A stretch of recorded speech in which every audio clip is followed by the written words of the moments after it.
उसे अपने जीवन की सबसे अहम खबर मिली कि प्रभु यीशु लौट आया है। ये शियांग की संगति प्रबुद्ध करने वाली थी।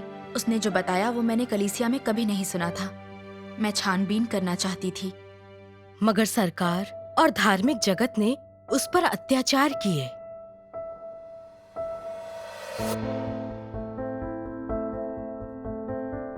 पादरी और एल्डर मेरा मजाक उड़ाते रहे और किसी को मेरी मदद नहीं करने दी। मैं अपने 5 महीने के बेटे को गोद में लिए रोती रही।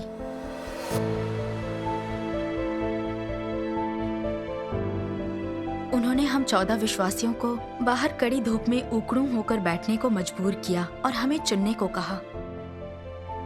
अगर मैंने आस्था रखी तो मुझे हमेशा के लिए गांव छोड़ना होगा और मेरा घर जला दिया जाएगा। इस अत्याचार का सामना करते हुए उसे क्या चुनना चाहिए? आइए एक ईसाई एंजल की कहानी सुने।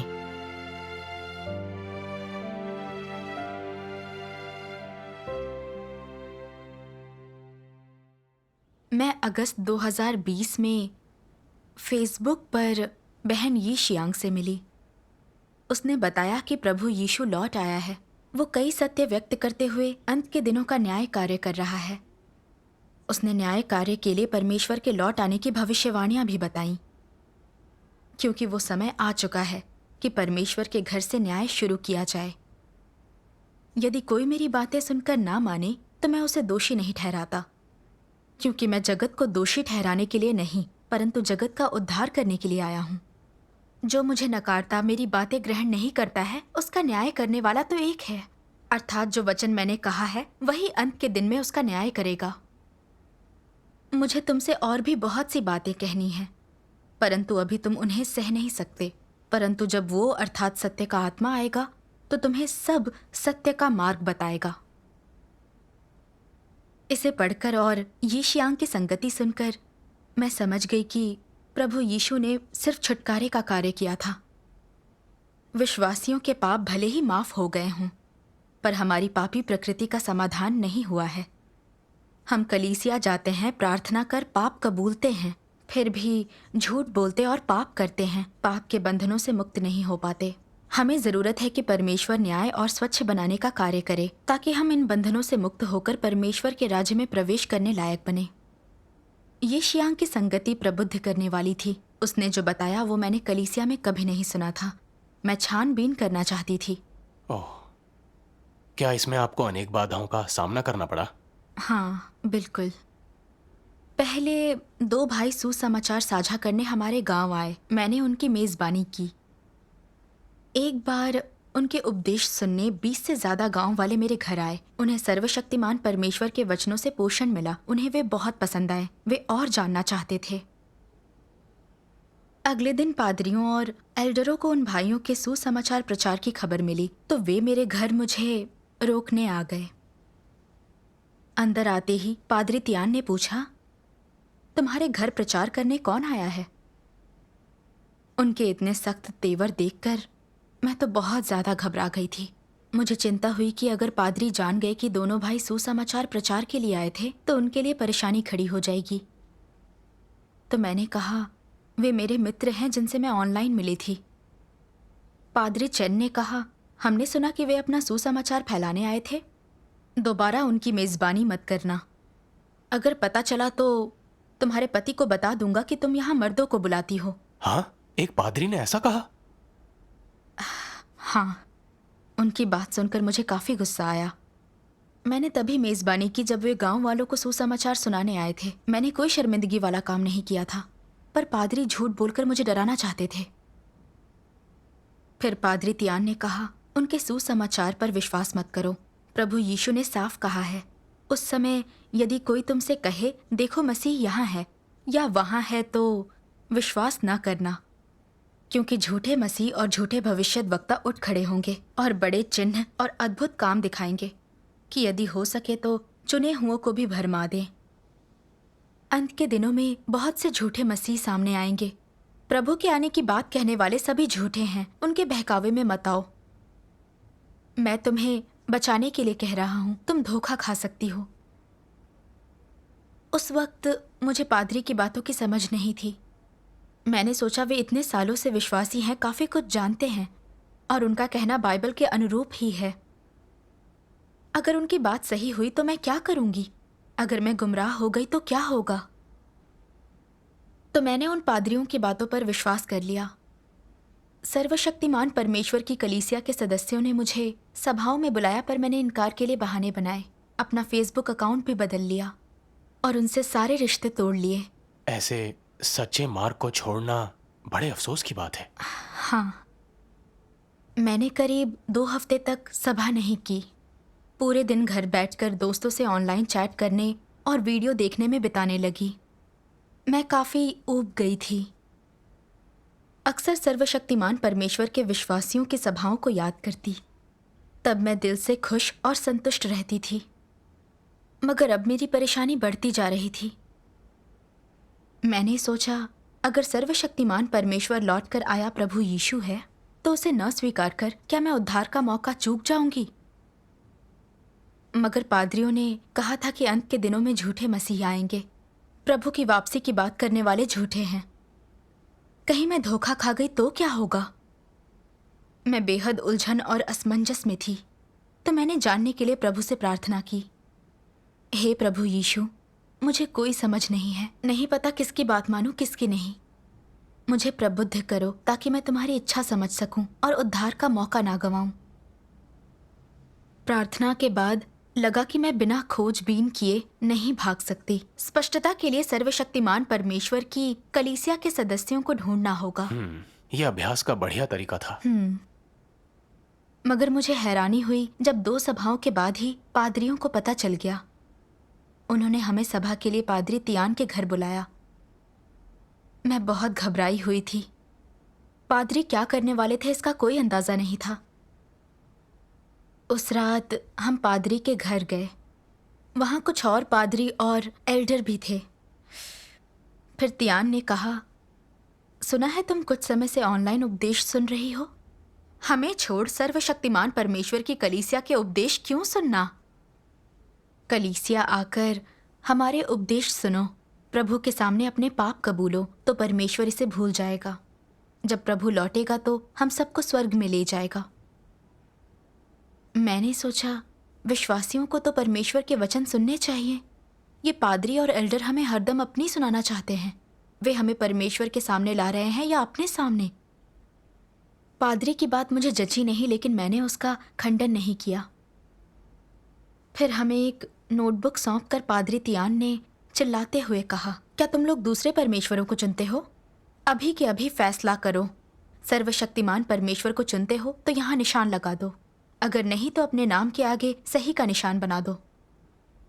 अगर तुम दूसरे परमेश्वरों पर विश्वास करोगे तो मुसीबत में पड़ जाओगे। अब शादियां, मरनी या घर बनाने जैसे मामलों में हम मदद नहीं करेंगे। हम तुम्हारे परिवारों की भी कोई मदद नहीं करेंगे। ओह, तो तुम्हारे लिए इन बातों के क्या मायने थे? मेरे इलाके में ऐसे रीति रिवाजों का बहुत ज़्यादा ही महत्व है। पादरियों के समर्थन के बिना दूसरे गांव वाले हमारा साथ नहीं देंगे। तब मैं काफ़ी कमज़ोर थी। मैंने सोचा, मेरा परिवार एक मकान बनाना चाहता है। गांव के रिवाज के अनुसार इसकी अध्यक्षता पादरी और एल्डरों को करनी होगी। अगर वे इसे मंजूर नहीं करेंगे तो मदद करने कोई नहीं आएगा। अगर मैं ऑनलाइन सभाओं में भाग लेती रही तो घर में कोई बात होने पर मुश्किल हो जाएगी। लेकिन सर्वशक्तिमान परमेश्वर के वचन प्रभु की वाणी जैसे लगते हैं। सर्वशक्तिमान परमेश्वर लौटा प्रभु यीशु हो सकता है। अगर मैंने सर्वशक्तिमान परमेश्वर को त्यागा तो क्या मैं परमेश्वर का विरोध नहीं कर रही? ये सोचकर मैंने अपने नाम के आगे गलत लिख दिया। दूसरों ने भी गलत लिखा, सिर्फ एक ने ऐसा नहीं किया। पादरी तिलमिला गया। उसने कहा, अब जब मुसीबतें आएंगी तो गांव वाले तुम्हारी मदद करने नहीं आएंगे, ना हम तुम्हारे लिए प्रार्थना करेंगे। अब से हमारे रास्ते अलग हो चुके हैं। ओह, ये तो धमकी लगती है। फिर तुमने क्या सोचा? मैं बहुत गुस्से में थी और उलझन में भी थी। उन झूठे मसीहों का क्या जिनकी बात पादरी कर रहे थे। मैंने उन बहनों से पूछा जिनके साथ मैंने सभा की थी। एक ने मुझे सर्वशक्तिमान परमेश्वर के वचन सुनाए। देहधारी हुए परमेश्वर को मसीह कहा जाता है और इसलिए वो मसीह जो लोगों को सत्य दे सकता है परमेश्वर कहलाता है। इसमें कुछ भी अतिशयोक्ति नहीं है क्योंकि उसमें परमेश्वर का सार होता है और उसके कार्य में परमेश्वर का स्वभाव और बुद्धि होती है जो मनुष्य के लिए अप्राप्य हैं। जो अपने आप को मसीह कहते हैं परंतु परमेश्वर का कार्य नहीं कर सकते, वे धोखेबाज हैं। मसीह पृथ्वी पर परमेश्वर की अभिव्यक्ति मात्र नहीं है, बल्कि वो विशेष देह भी है जिसे धारण करके परमेश्वर मनुष्यों के बीच रहकर अपना कार्य पूरा करता है। कोई मनुष्य इस देह की जगह नहीं ले सकता, बल्कि ये वो देह है जो पृथ्वी पर परमेश्वर का कार्य पर्याप्त रूप से संभाल सकती है और परमेश्वर का स्वभाव व्यक्त कर सकती है और परमेश्वर का अच्छी तरह प्रतिनिधित्व कर सकती है और मनुष्य को जीवन प्रदान कर सकती है।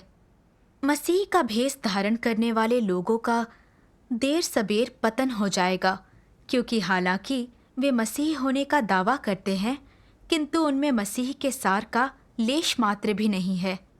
और इसलिए मैं कहता हूँ कि मसीह की प्रामाणिकता मनुष्य द्वारा परिभाषित नहीं की जा सकती, बल्कि इसका उत्तर और निर्णय स्वयं परमेश्वर द्वारा ही दिया लिया जाता है।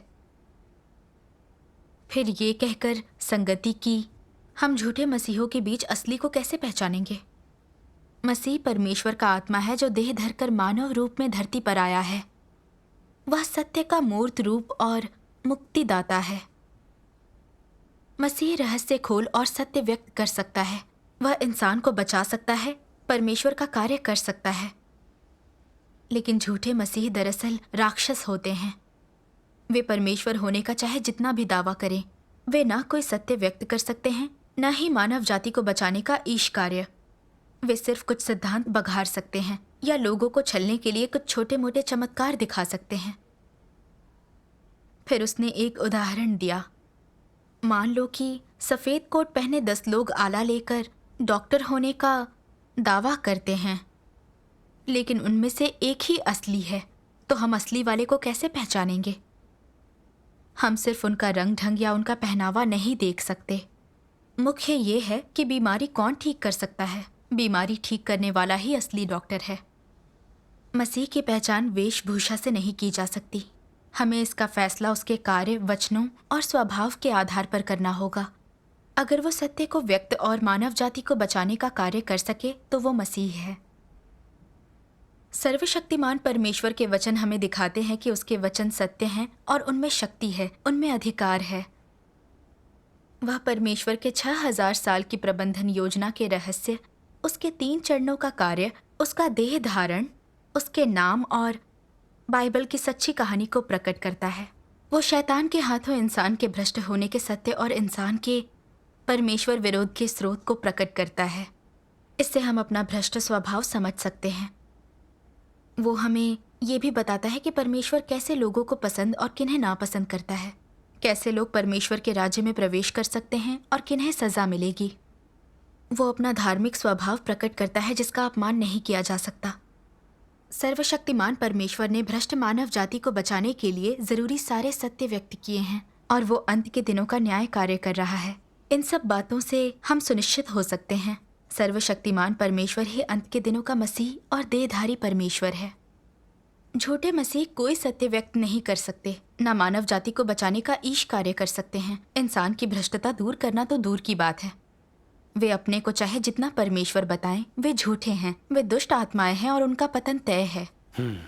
असली नकली के भेद का ही महत्वपूर्ण नियम है। मसीह की पहचान करते हुए देखना चाहिए कि क्या वो सत्य व्यक्त कर सकता है। बिल्कुल।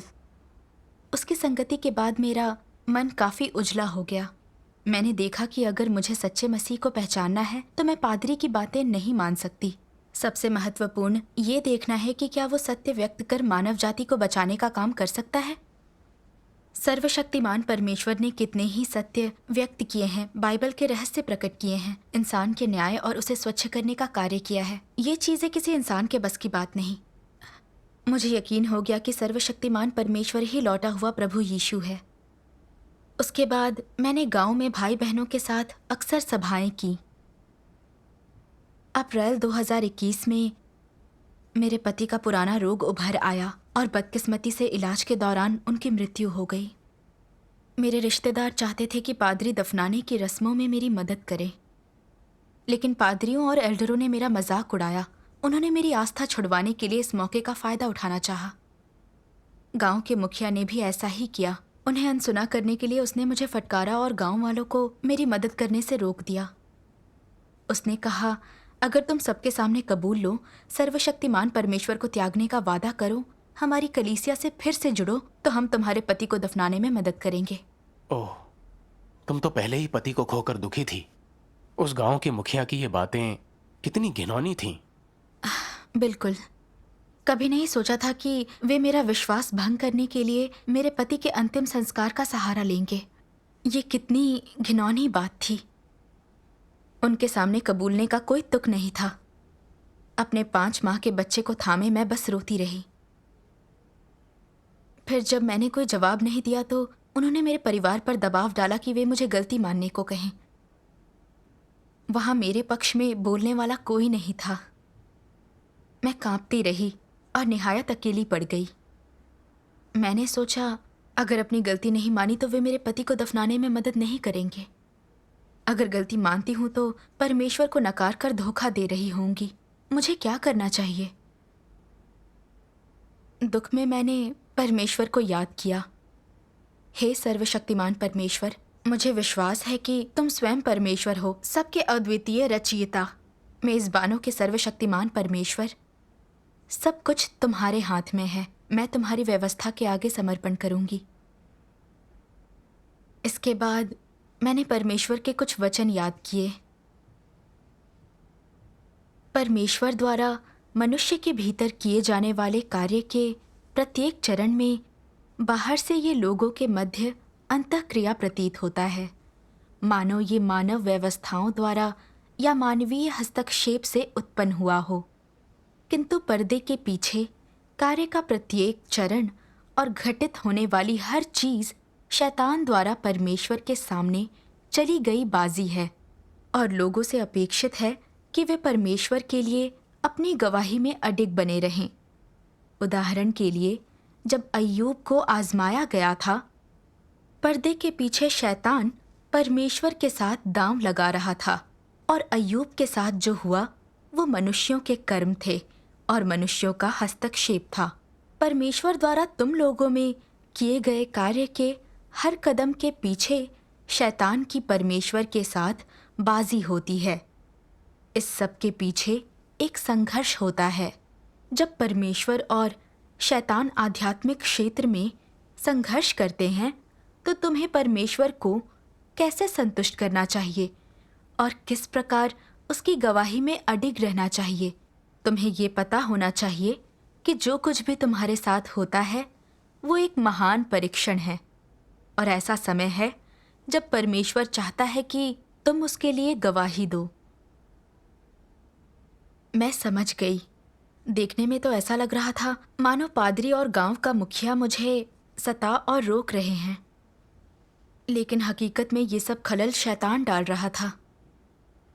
भले ही उन्होंने कहा कि ये मेरे भले के लिए है, हकीकत में वे कफन दफन, शादी ब्याह, बच्चों के जन्म और घर बनाने से जुड़े रीति रिवाजों का इस्तेमाल कर गांव वालों को मुझे छोड़ने पर बाध्य कर रहे थे ताकि उनके दबाव में मैं परमेश्वर को दगा दे दूं। वे चाहते थे कि मैं उनके धर्म में रहूं और पिछलग्गू बनकर उनके आदेश मानती रहूं। अंत के दिनों का न्याय कार्य करने को परमेश्वर अनुग्रह के युग की कलीसियाएं छोड़ चुका है। जानती थी कि अगर मैंने उनकी सुनी और दोबारा उनकी कलीसिया गई तो मैं परमेश्वर द्वारा बचाए जाने का मौका खो दूंगी। साथ ही मुझे उनके साथ नरक भेजा जाएगा और सजा दी जाएगी। ये शैतान का नीच इरादा था। वे चाहे जैसे मेरे आड़े आएं, मुझे उनकी बातें नहीं सुननी थी। मुझे प्रार्थना कर गवाही में अडिग रहना था, शैतान को शर्मसार करना था। परमेश्वर के वचन हमें आस्था और शक्ति देते हैं। बिल्कुल। लेकिन अभी मेरे पति को दफनाया जाना बाकी था। ये एक व्यावहारिक समस्या थी। गांव वाले ही नहीं, मेरा परिवार भी उन पादरियों के कहने पर चल रहा था, इसलिए वे मदद नहीं करेंगे। मैं क्या कर सकती थी? लिहाजा मैं परमेश्वर को पुकारती रही, हे सर्वशक्तिमान परमेश्वर, मेरे पति को दफनाने में कोई मेरी मदद करता है या नहीं करता, ये सब तुम्हारे ऊपर है। मुझे तुम्हीं पर विश्वास है, सब तुम्हारे हाथ है। चाहे जो हो, मैं तुमसे दगा नहीं करूंगी, तुम्हारे सामने समर्पण करूंगी। उसके बाद मुझे कुछ सुकून मिला और दर्द का एहसास घट गया। तभी मैंने बाहर अपने अंकल को किसी से कहते सुना, मैं विनती करता हूँ, अपनी भतीजी की ओर से आप सबसे माफ़ी मांगता हूँ। मुखिया ने कहा, माफ़ी तो उसे ही मांगनी होगी। मैंने यही सोचा, मैं परमेश्वर को धोखा दे दूं, इसके लिए वे कुछ भी कर सकते हैं, लेकिन वे जितनी कोशिश करेंगे, अपनी गवाही में मुझे उतना ही अडिग रहना होगा। तो फिर तुमने अपने पति की दफन क्रिया को लेकर क्या किया? हुआ ये कि करीब 10 मिनट बाद मेरी माँ का फ़ोन आया। उन्होंने अचानक कहा, सुनो, सब कुछ ठीक है, तुम्हारे पति के फौजी दोस्त आकर सारी मदद करेंगे। वे निकल चुके हैं, पहुँचते ही होंगे। हाँ, परमेश्वर ने तुम्हारे लिए रास्ता खोल दिया। बिल्कुल। ये सुनते ही मैं भावुक हो गई। संकट की घड़ी में जब मैं सबसे ज्यादा असहाय थी, परमेश्वर ने मेरी मदद के लिए लोगों को भेजा। तब मैंने परमेश्वर के इन वचनों को याद किया, तुम जानते हो कि तुम्हारे आसपास के परिवेश में सभी चीजें मेरी अनुमति से हैं, सब मेरे द्वारा आयोजित हैं। स्पष्ट रूप से देखो और अपने को मेरे द्वारा दिए गए परिवेश में मेरे दिल को संतुष्ट करो। डरो मत, समुदायों का सर्वशक्तिमान परमेश्वर निश्चित रूप से तुम्हारे साथ होगा। वो तुम लोगों के पीछे खड़ा है और तुम्हारी ढाल है। मैंने देखा कि सब कुछ परमेश्वर के हाथ में है। अगर हम उस पर भरोसा करें तो वो हमारे लिए रास्ता बनाएगा। वे अब भी मुझे सताते थे, मगर मैंने परमेश्वर का मार्गदर्शन देखा था। अब मेरा दिल झुक नहीं सकता था। मैं न कमजोर रही न नकारात्मक। दफनाने का बंदोबस्त होने के बाद से मेरी सास मुझे अक्सर डांटती थी, कहती कि गांव वाले हमसे कतरा रहे हैं क्योंकि उन्हें लगता है कि मैंने प्रभु यीशु को धोखा दिया है। रिश्तेदार भी कहते हैं कि मैं गलत परमेश्वर पर विश्वास करती हूँ। मेरे माँ के परिवार वाले मेरे पास आने की हिम्मत न करते, सिर्फ मेरी माँ मुझसे मिलने आती।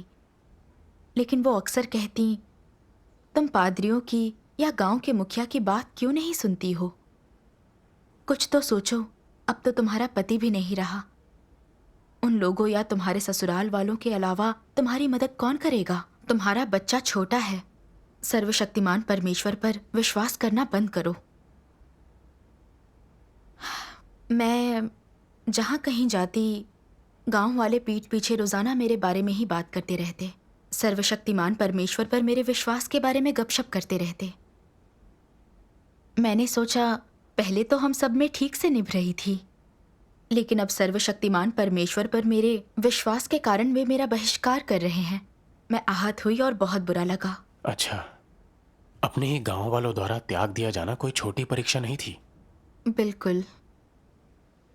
तब म्यांमार में इंटरनेट कट गया, इसलिए मैं ऑनलाइन उपदेश नहीं सुन सकी और दूसरे लोग मेरे घर आकर संगति करने का साहस नहीं जुटा पाए। ओह, तो इससे तुम कैसे उभरी? ऐसा लगा कि मैं अंधेरे में घिर चुकी हूँ, कहीं कोई उजाला नहीं दिखा। मैं बस परमेश्वर से प्रार्थना कर इन अंधकार भरे दिनों से निकलने का मार्गदर्शन मांगती रही।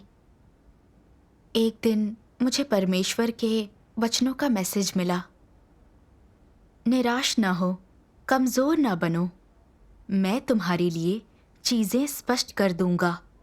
राज्य की राह इतनी आसान नहीं है, कुछ भी इतना सरल नहीं है। तुम चाहते हो कि आशीष आसानी से मिल जाए, है ना? आज हर किसी को कठोर परीक्षणों का सामना करना होगा। बिना इन परीक्षणों के मुझे प्यार करने वाला तुम लोगों का दिल मजबूत नहीं होगा और तुम्हें मुझसे सच्चा प्यार नहीं होगा।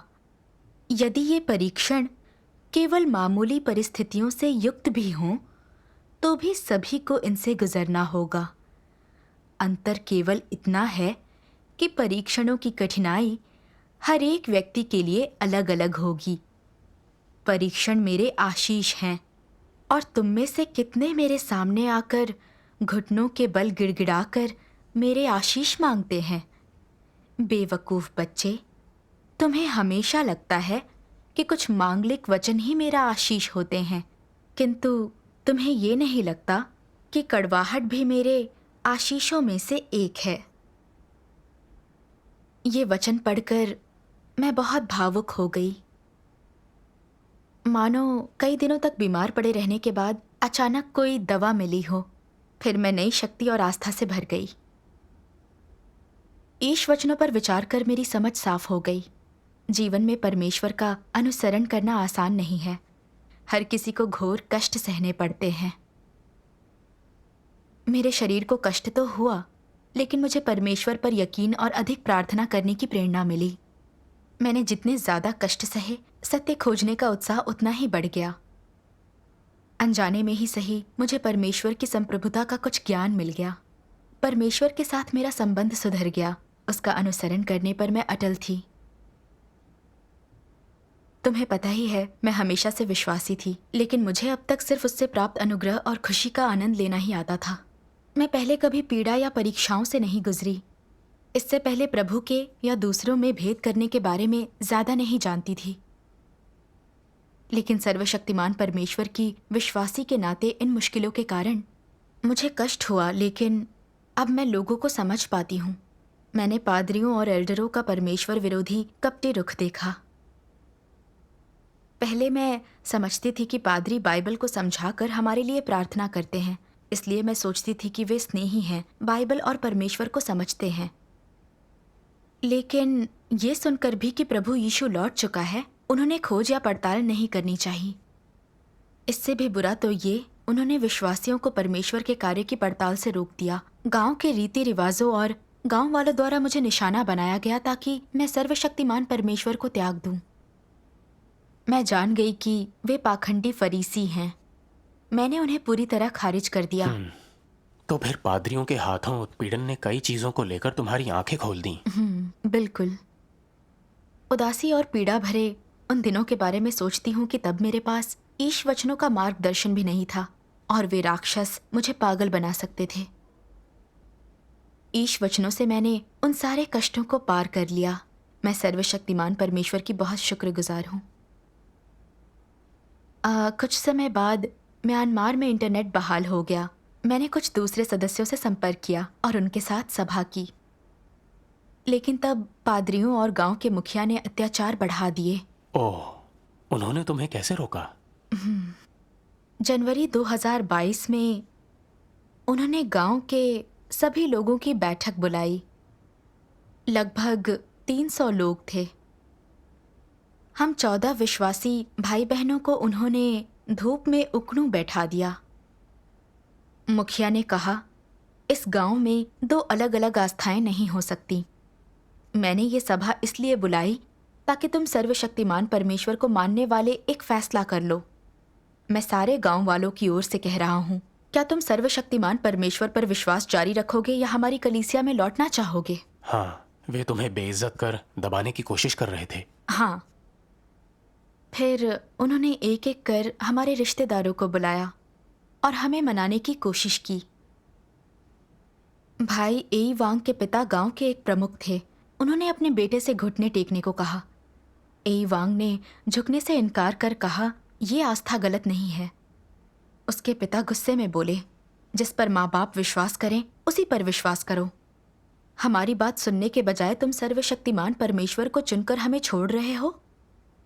एई वांग ने कहा, मैं परमेश्वर का विश्वासी हूँ, लेकिन ये आपको छोड़ना कैसे हुआ? मुझे अपने माँ बाप से प्यार है, लेकिन उनसे भी ज्यादा परमेश्वर से है। ये सुनते ही उसके पिता और आग बबूला हुए। तभी वो चीखे, तुम मेरी औलाद हो, तुम्हारा सब कुछ मेरे हाथ में है, तुम इस तरह जवाब नहीं दे सकते। उन्हें जितना देखा वे उतने ही ज्यादा घमंडी नजर आते। वे प्रभु पर विश्वास करते थे, मगर उनमें ना तो उसके लिए श्रद्धा थी, ना उसकी स्तुति करते थे। फिर एक सरकारी अधिकारी ने कहा, चीन में सर्वशक्तिमान परमेश्वर पर विश्वास की मनाही है, वहां विश्वासी गिरफ्तार किए जाते हैं। हम यहाँ अपने हिसाब से तफ्तीश करेंगे। तुम्हें इस विश्वास से किसने जोड़ा? तुम्हारा अगुवा कौन है? हमारा कोई अगुवा नहीं है। दूसरे अफसर ने भी दबाव डाला, मगर हम मना करते रहे। फिर एक सरकारी अधिकारी ने हमसे पूछा, सर्वशक्तिमान परमेश्वर से तुम्हारा क्या आशय है? तो मैंने कहा, क्या आप नहीं जानते, सर्वशक्तिमान परमेश्वर ने आपको बनाया है, वही सृष्टि का प्रभु है। ये सुनकर वो भड़क गया। उसने कहा कि हमें अब चुनना ही होगा। अगर सर्वशक्तिमान परमेश्वर पर विश्वास है तो कहो कायम है, अगर विश्वास नहीं रखना चाहते हो तो कहो छोड़ दिया। कायम है का विकल्प चुनने पर हमारी शिकायत की जाएगी और उच्च अधिकारी हमसे निपटेंगे। यही नहीं, मुखिया ने कहा कि कायम है कहने वालों को गांव छोड़ना पड़ेगा। जो लोग छोड़ दिया कहेंगे वे गांव में रहते हुए वापस कलीसिया में जा सकते हैं। तो उसके बाद हमें अपना फैसला सुनाने को कहा गया। मुझसे आगे वाली 3 बहनों ने छोड़ दिया कहा। मुझे लगता है कि वे अत्याचार से डर गईं। फिर मेरी बारी आई।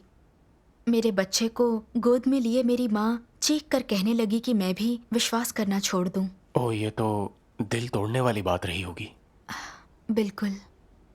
उन्हें वहाँ देखना भी दर्दनाक था।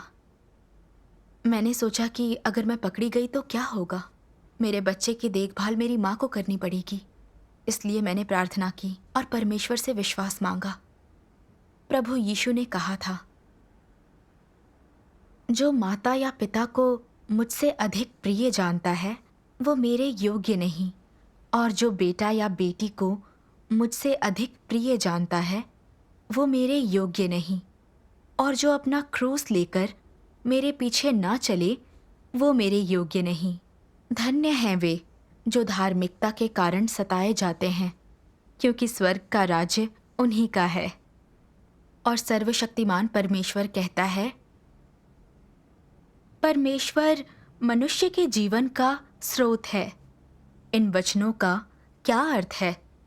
इनका उद्देश्य सभी लोगों को ये बताना है, हमारा जीवन और हमारी आत्माएं परमेश्वर से आती हैं।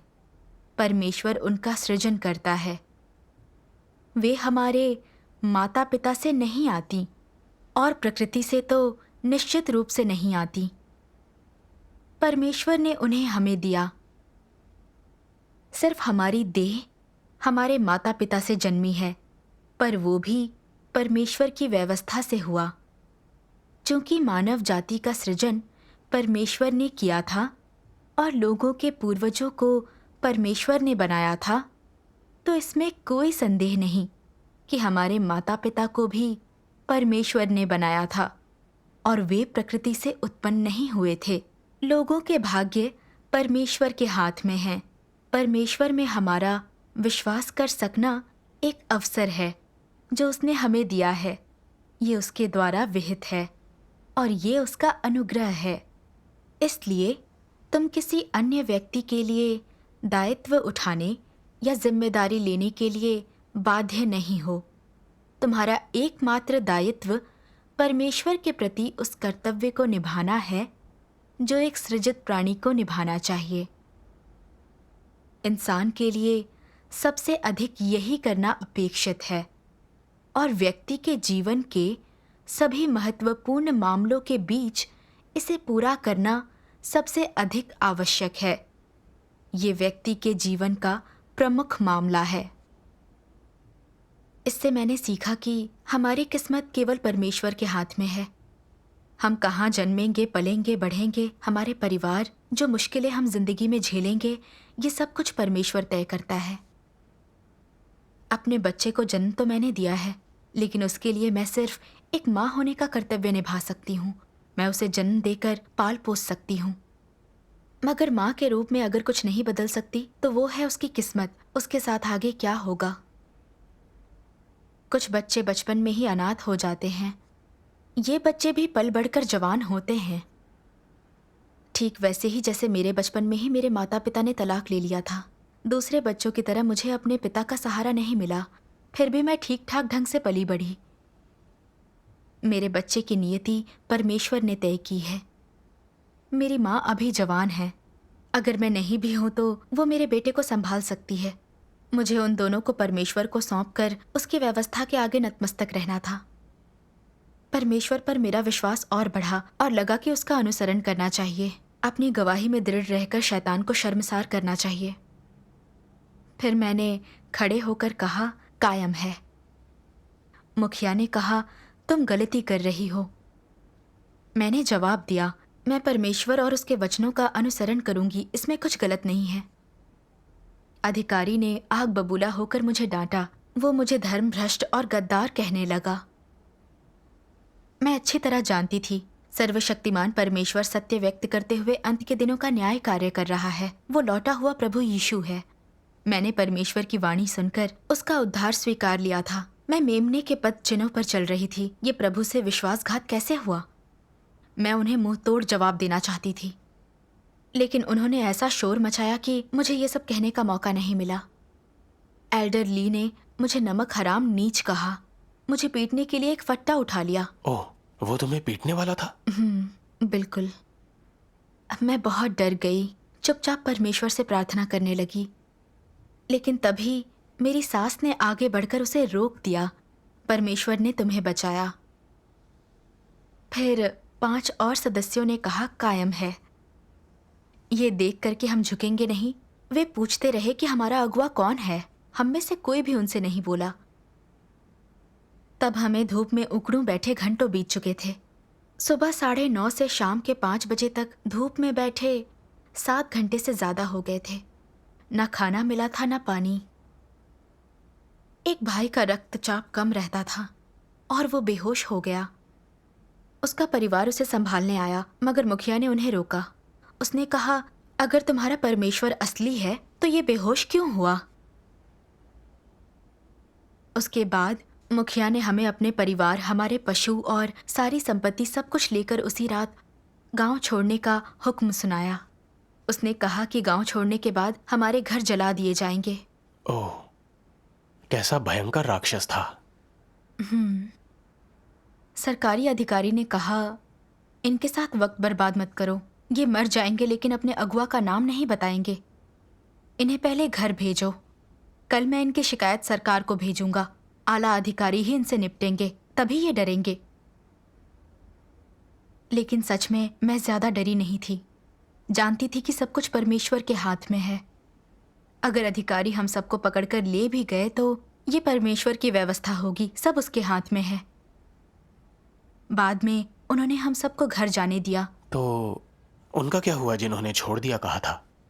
वे फिर से पुरानी कलीसिया में चले गए। गांव के मुखिया और पादरियों ने उन्हें परेशान करना बंद कर दिया। फिर तीसरे दिन सरकार ने 400 लोगों के साथ सारे गांव की बैठक बुलाई।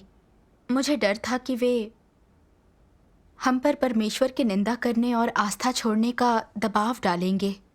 इसलिए मैंने परमेश्वर से प्रार्थना की और डटे रहने के लिए संरक्षण मांगा।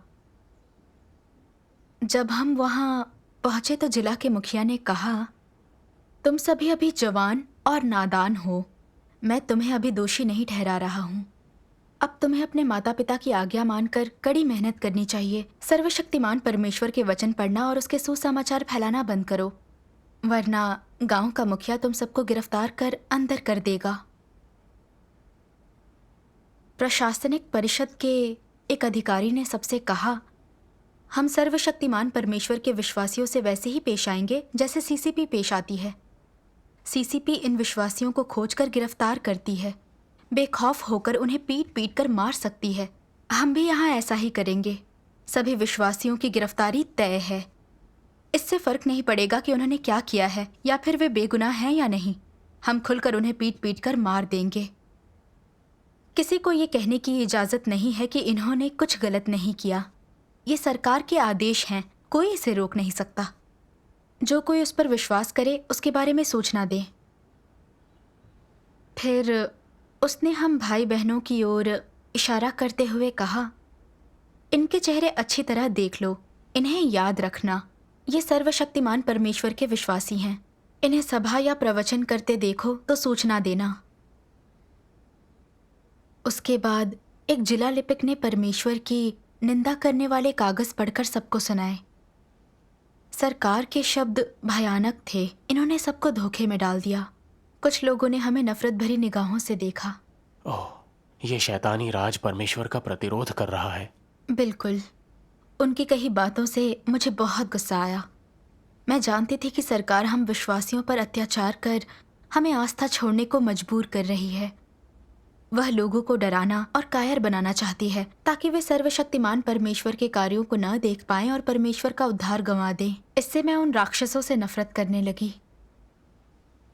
उसके बाद सरकार ने हमें घर जाने दिया। घर लौटकर मैंने सर्वशक्तिमान परमेश्वर के वचन पढ़े। शैतान चाहे जितना भी सामर्थ्यवान हो, चाहे वो जितना भी दुस्साहसी और महत्वाकांक्षी हो, चाहे नुकसान पहुंचाने की उसकी क्षमता जितनी भी बड़ी हो, चाहे मनुष्य को भ्रष्ट करने और लुभाने की उसकी तकनीकें जितनी भी व्यापक हों, चाहे मनुष्य को डराने की उसकी तरकीबें और योजनाएं जितनी भी चतुराई से भरी हों, चाहे उसके अस्तित्व के रूप जितने भी परिवर्तनशील हों, वो कभी एक भी जीवित चीज सृजित करने में सक्षम नहीं हुआ।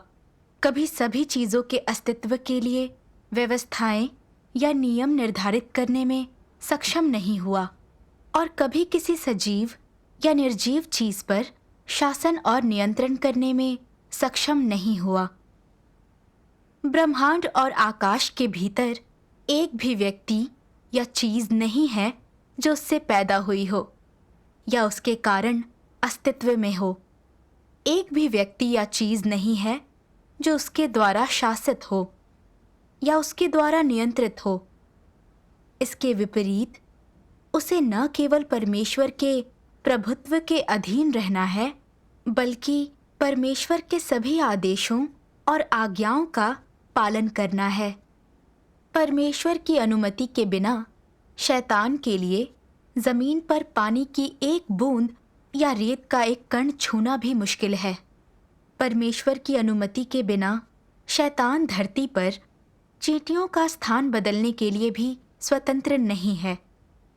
परमेश्वर द्वारा सृजित मानव जाति की तो बात ही छोड़ दो।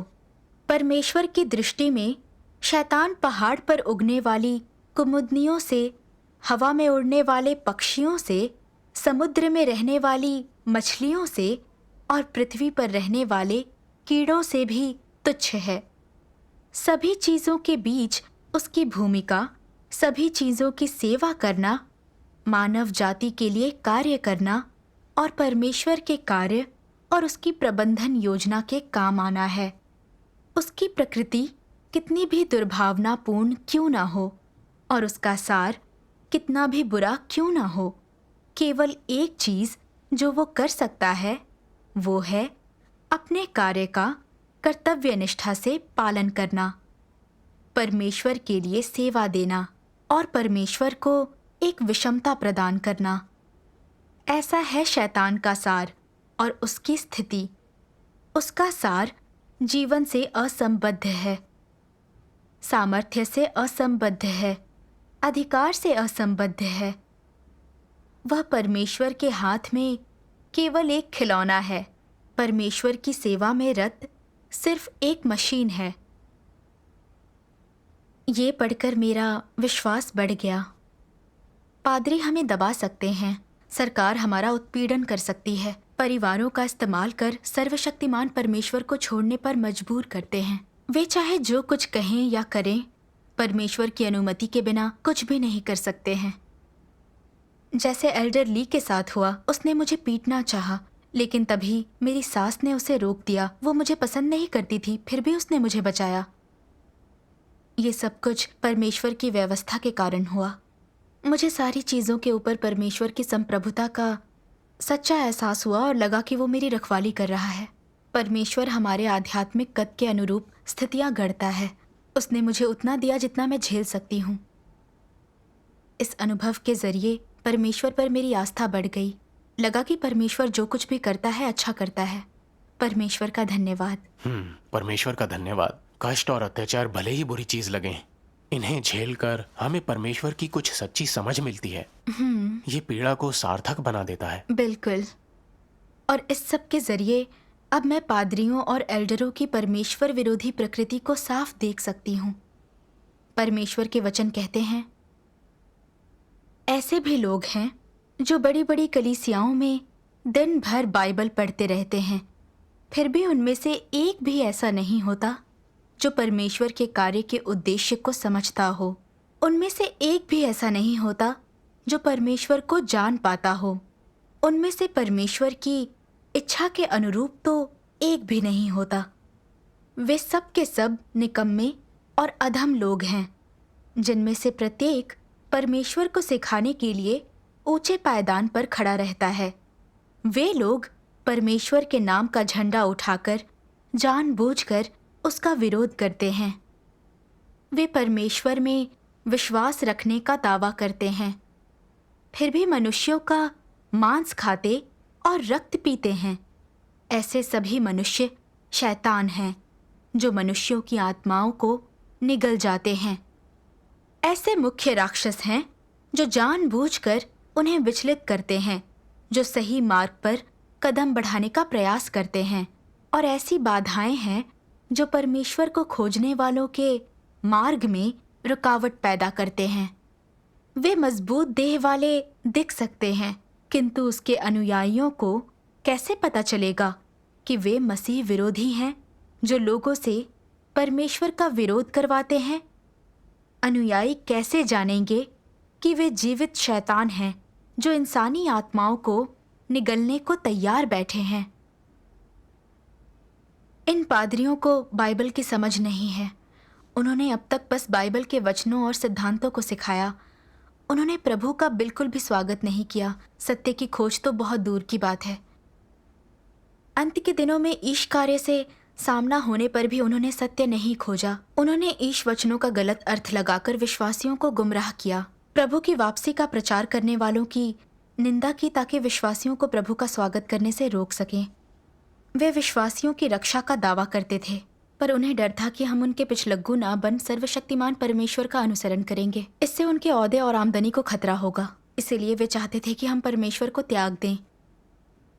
यहाँ तक कि उन्होंने कफन दफन, शादी ब्याह, बच्चों के जन्म, घर बनाने जैसे रीति रिवाजों का इस्तेमाल कर हमें डराया धमकाया ताकि मैं अपना विश्वास छोड़ दूं। मेरे पति की दफन क्रिया के बहाने सर्वशक्तिमान परमेश्वर को छोड़ने को बाध्य किया। मैं नहीं मानी तो उन्होंने सरकार के सहारे गांव की सभा बुलाकर मेरा उत्पीड़न किया। मेरे परिवार का भी इस्तेमाल किया कि मैं परमेश्वर को दगा दे दूं। उसके बाद उन्होंने हमें गांव से भगाकर हमारे घर जलाने चाहे और हमें आला अफसरों के सामने पेश किया। हम विश्वासियों को उन्होंने बहुत सताया। वे चाहते थे कि हम सर्वशक्तिमान परमेश्वर को धोखा दें और परमेश्वर के राज्य में प्रवेश का मौका गंवा दें। ये पादरी बहुत ही दुष्ट और क्रूर थे। मुझे प्रभु यीशु के कुछ वचन याद आए। हे कपटी शास्त्रियों और फरीसियों, तुम पर हाय! तुम मनुष्यों के लिए स्वर्ग के राज्य का द्वार बंद करते हो। ना तो स्वयं ही उसमें प्रवेश करते हो और ना उसमें प्रवेश करने वालों को प्रवेश करने देते हो। हे कपटी शास्त्रियों और फरीसियों, तुम पर हाय! तुम एक जन को अपने मत में लाने के लिए सारे जल और थल में फिरते हो और जब वो मत में आ जाता है तो उसे अपने से दूना नारकीय बना देते हो। हमें बचाने की आड़ में इन पादरियों ने हमें परमेश्वर का नया कार्य स्वीकारने से रोका, परमेश्वर का विरोध करने के लिए लोगों को गुमराह किया। अंत में वे उन सबको नरक में ले जाएंगे। ये राक्षस लोगों को परमेश्वर के राज्य में प्रवेश से रोकते हैं। ये मसीह विरोधी हैं जो लोगों को नुकसान पहुंचा रहे हैं। मैंने सत्य और परमेश्वर से नफरत करने वाला उनका सार साफ देखा तो मेरी आस्था और मजबूत हो गई। वे मुझे चाहे जितना रोकें टोकें, मैं सर्वशक्तिमान परमेश्वर को नहीं छोड़ूंगी। मैंने प्रार्थना की कि मैं अपना कर्तव्य ठीक से निभाऊं, उसकी शरण में ऐसे और लोगों को लाऊं जो उसकी वापसी के इच्छुक हैं और उद्धार पाना चाहते हैं। परमेश्वर का धन्यवाद। लेकिन वे तुम्हें सभा करने और सुसमाचार कार्य करने से रोकते रहे, है ना? बिल्कुल। उन्होंने हमें सर्वशक्तिमान परमेश्वर पर विश्वास करने और ऑनलाइन सभा करने से रोका। लिहाजा हर तीसरे दिन मुखिया अधिकारियों से हमारे फ़ोन की जांच कराता था। अगर हमारे फ़ोन पर फेसबुक होता तो वे इसे डिलीट कर देते। हम उनकी और सरकार की निगरानी से बचने की कोशिश करते। इसलिए हम खेती के नाम पर ऊपर पहाड़ों में चले जाते और काम के बहाने सभाएं करते थे। गांव में लौटकर हम अपनी आस्था को लेकर खुलकर बात करने का साहस नहीं करते थे। भले ही उन्होंने हमें रोकने की कोशिश की, हम परमेश्वर का आसरा लेकर दूसरी जगह सुसमाचार फैलाते रहते। समय बीतने के साथ ज्यादा लोगों ने इसे स्वीकार कर लिया, लेकिन एक दिन गांव के मुखिया ने मुझे सुसमाचार प्रचार करते देख लिया। सुसमाचार सुनने वाले लोगों के नाम उगलवाने के लिए उसने मुझ पर दबाव डाला। फिर भी मैंने कुछ नहीं कहा। उसने मुझे धमकी दी, अपनी आस्था छोड़ने और उनकी कलीसिया में लौटने को कहा। ऐसा न करने पर उसने मुझे गिरफ्तारी की धमकी दी। सामान्य रूप से सुसमाचार प्रचार करने और गिरफ्तारी से बचने के लिए मैं म्यांमार छोड़कर विदेश चली गई। अब मैं दूसरे भाई बहनों के साथ रहती हूँ। हम ईश कार्यों की गवाही देकर संगति और सुसमाचार प्रचार करते हैं। मुझे इसमें बहुत आनंद मिलता है। मैंने बहुत दर्द झेला और इतने ज्यादा अत्याचार सहे, लेकिन मुझे पादरियों और एल्डरों का भेद पता चल गया। अब मुझे सरकार की बुराइयां अधिक साफ नजर आती हैं। मैं उनके सामने बेबस नहीं रही। मुझे परमेश्वर की संप्रभुता का कुछ और ज्ञान मिला। उसमें मेरा विश्वास बढ़ चुका है। ये सब किसी सुरक्षित माहौल में शायद कभी संभव नहीं हो पाता। परमेश्वर का धन्यवाद। परमेश्वर का धन्यवाद।